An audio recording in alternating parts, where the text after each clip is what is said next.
বাঙালির কিন্তু এই ডাল ভাত আলু ভাজার সাথে কিন্তু একটা আলাদাই সম্পর্ক আর বরাবরই কিন্তু একটা আলাদা ভালোবাসা কাজ করে। যতই আমরা মাছ মাংস খেতে ভালোবাসি না কেন, আমাদের কিন্তু এই মধ্যবিত্ত বাঙালিদের ডাল ভাতের প্রতি কিন্তু একটা অন্যরকম ভালোবাসা। সত্যি কথা বলতে, কখনো কোথাও থেকে বাড়ি এসে কিন্তু আমার যদি এরকম একটা খাবার হয়, ব্যাস আর কিচ্ছু চাই না।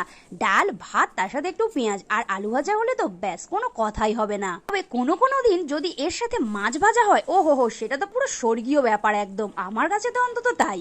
উফ, গরম গরম মাছ ভাজা আর তার সাথে ডাল ভাত, ও হো, সত্যি কথা বলতে এই খাবারটা হলে আমি কিন্তু চিকেনও ছেড়ে দিতে রাজি আছি। এই লাঞ্চটা কিন্তু খুবই সিম্পল একটা লাঞ্চটা কিন্তু আমার কাছে স্বর্গীয় স্বাদ। তো খেতে বসে পড়েছি, ভাত নিয়ে নিয়েছি, ভাত ডাল আলু ভাজা পেঁয়াজ আর মাছ ভাজার মাছের তেল। ব্যাস এবারে তৃপ্তি করে খেয়ে নি, বাকি কথা পরে হবে। খেতে খেতে মার সাথে গল্প করছিলাম আর মাকে বারবারই বলছিলাম আজকে কিন্তু খাওয়াটা আমার দুর্দান্ত হয়েছে।